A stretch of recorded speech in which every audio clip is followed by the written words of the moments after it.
5ই আগস্টের পরে যারা এই চেয়ারগুলোতে বসছে তাদের নিচে তো আমার ধারণা রক্তের ছাপ লেগে আছে চেয়ারের পরতে পরতে। একদিক থেকে মেজরিটি আছে, এই জন্য হয়তো ঘাড়ে জোর বেশি, কিন্তু মাথায় খুব জোর আসে বলে আমার কাছে মনে হয় না। যদি কারো মাথায় জোর থাকে তাহলে নিজেদের এই লফুলস নিয়ে কোর্টে যাওয়াটা একদম বোকামির দণ্ড ছাড়া কিছুই হবে। এই কয়দিন পরে যে নিজের জামা কাপড় নিয়ে টান দিবে, এইটা আর মাথায় তাদের একদম নাই। এই বাঁধভাঙ্গা জোয়ারের সামনে পড়বে। গত পরশুদিন না গতকালকে দেখেন না, একটা পত্রিকায় লিখেছে ইউনূস সরকারকে অবৈধ সরকার, এবং আমি শিওর আগামী 1-2 মাসের ভিতরে বর্তমান সরকারকে অবৈধ সরকার লেখার লোকও রেডি হয়ে বসে আছে। আমার ধারণা রাষ্ট্রপতির ভাষণ শোনা উচিত না আক্তারদের।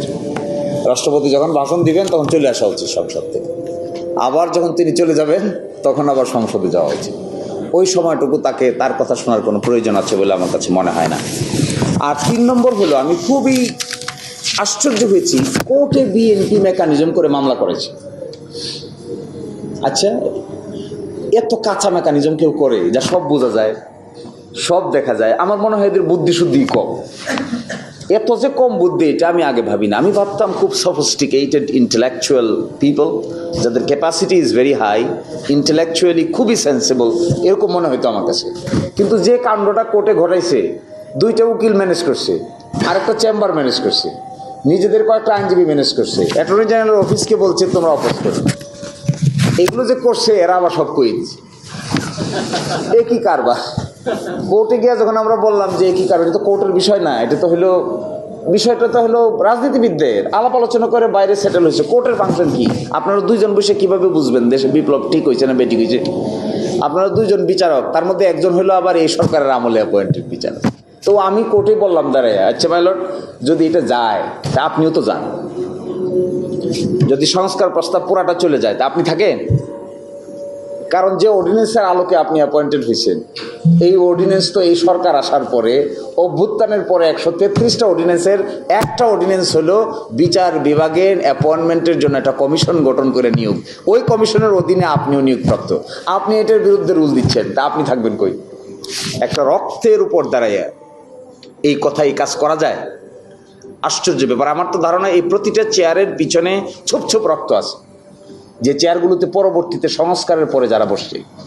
স্টাইল হোক রুচিশীল, পরিচয় হোক রাজকীয়, e commerce platform palace of classy, যেখানে ফ্যাশন মেলে আত্মবিশ্বাসে। শীতের হুডি হোক বা গরমের আরাম, আমরা আছি আপনার পাশে। 100% অরিজিনাল প্রোডাক্ট, দেশের যে কোনো প্রান্তে, ফ্রি হোম ডেলিভারি। অর্ডার করতে ইনবক্স করুন এখনই। Palace of classy, be classy, be confident. 5ই আগস্টের পরে যারা এই চেয়ারগুলোতে বসছে তাদের নিচে তো আমার ধারণা রক্তের ছাপ লেগে আছে চেয়ারের পরতে পরতে। এই কথা বলা যায়? বলে এই টেবিলের সঙ্গে প্রেসিডেন্ট আদেশ দিতে পারে না। তো কোর্টকে আমি সেদিনই বলেছিলাম আমাদের কথা শোনার কথা না, কিন্তু তারপরে এক্সট্রা অর্ডিনারি শুনেছে, সিনিয়র অ্যাডভোকেট অ্যাভয়েড করতে পারে না। বললাম যে ঠিক আছে, সব বাদ, বাদেই যদি দিতে হয় সব বাদ, চলেন আমরা 4 অগাস্টে যাই। Let us go back to 4th August. তাহলে কি আপনি থাকেন? বলছে না আমি থাকি না। তাহলে ওই দিন বসে আদেশ দেন, একটা টাইম মেশিন আবিষ্কার করে আমরা 4th অগাস্টে যাই, আর এর মাঝখানে যা হয়েছে সব একেবারে রিসেট। তখন আর কথাবার্তার, অর্থাৎ আমার ধারণা একটা রাজনৈতিক সংকটকে কোর্টের বারান্দার ভিতরে টেকনিক্যাল ওকালতির কায়দায় মোকাবেলা করার যে তরিকা, এটা যে ভুল, এটা তো কয়েকবার প্রমাণিত হয়েছে। এটা কেয়ারটেকার সরকার বাদ হয়ে প্রমাণিত হয়েছে, দেশে আগুন জ্বলছে। 5th অ্যামেন্ডমেন্ট, জিয়াউর রহমান সাহেবের করা 5th অ্যামেন্ডমেন্ট বাংলাদেশের সুপ্রিম কোর্ট ব্রাশ সাইড করে দিয়েছে, কিচ্ছু নাই। আমি জিজ্ঞাসা করলাম একজনকে, আপনাদের কি সামান্য পরিমাণ কাণ্ডজ্ঞান নাই? নিজেদের করা 5th অ্যামেন্ডমেন্ট, বাংলাদেশের one of the best ruler president Ziaur Rahman, তার করা 5th অ্যামেন্ডমেন্টের সব কিছু সুপ্রিম কোর্ট ব্রাশ সাইড করে দিয়েছে। আর আপনারা আবার এই বিপ্লবের পরে কতগুলো আদেশকে নিয়ে আবার কোর্টে আসছেন। একই কারবার। এটা কি সেন্সের অভাব নাকি? ফলে আমার কাছে মনে হয় যে একদিক থেকে মেজরিটি আছে, এই জন্য হয়তো ঘাড়ে জোর বেশি, কিন্তু মাথায় খুব জোর আসে বলে আমার কাছে মনে হয় না। যদি কারো মাথায় জোর থাকে তাহলে নিজেদের এই লফুলস নিয়ে কোর্টে যাওয়াটা একদম বোকামির দণ্ড ছাড়া কিছুই হবে। এটা কেমন বোকামি হচ্ছে? আচ্ছা বলেন, এখানে বলা আছে আইনে, এই আদেশ জারির অব্যবহিত পর অনুষ্ঠিতব্য জাতীয় সংসদ নির্বাচনের দিন এই আদেশ অনুসারে গণভোট অনুষ্ঠান করা হবে। তো গণভোট চ্যালেঞ্জ করছে, গণভোটের প্রশ্নকে চ্যালেঞ্জ করছে, তো নির্বাচন রয়ে গেছে। কি আশ্চর্য ব্যাপার, এত বোকা মানুষ হয়? গণভোটের 4টা প্রশ্ন, এই 4টা প্রশ্নকে বলছে কেন অসাংবিধানিক হবে না, আদালত রুলও দিয়েছে।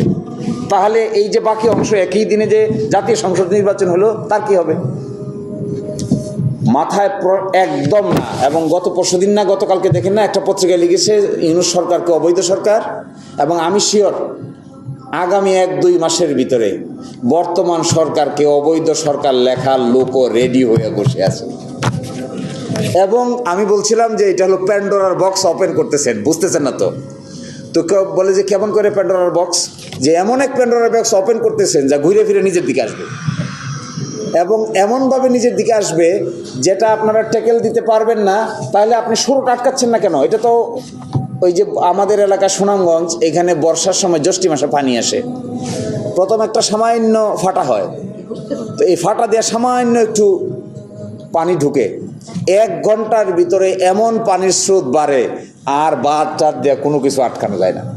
তো এখন যা করতেছি বিএনপি, সে মনে করতেছে আমি খুব খুশি। কেন খুশি? আমি তো একটা রুল পেয়ে গেছি। এ কয়দিন পরে যে নিজের জামা কাপড় নিয়ে টান দিবে, এইটা আর মাথায় তাদের একদম নাই। এই বাঁধ ভাঙ্গা জোয়ারের সামনে পড়বে। ফলে এগুলোর থেকে মুক্তির জন্য আমার কাছে একটা মাত্র কথা আছে, রাজনৈতিক কথা, তো রাজনীতিবিদরা আছে বলবেন, একটা পার্লামেন্টের করা উচিত, সংবিধান সংস্কার পরিষদের সভা আহ্বান করে, let it be call for. পার্লামেন্টের মেম্বার আছেন, পার্লামেন্টে আরেকটা রুমে আপনারা আহ্বান করেন, আহ্বান করে বসেন, আলোচনা শুরু করেন। ওনারা সংসদ চালাক, আপনারা সকালবেলা সংসদ করেন, বিকালবেলা সংবিধান সংস্কার সভা করেন। এরপরে অগ্রসর হোক। আর প্রেসিডেন্টের ভাষণের সময় থাকার দরকার নাই, প্রেসিডেন্টের ভাষণ শেষ হয়ে যাওয়ার পরে আবার গিয়ে ঘুরে এই প্রতিবাদটা জানানো দরকার বলে আমার কাছে মনে হয়।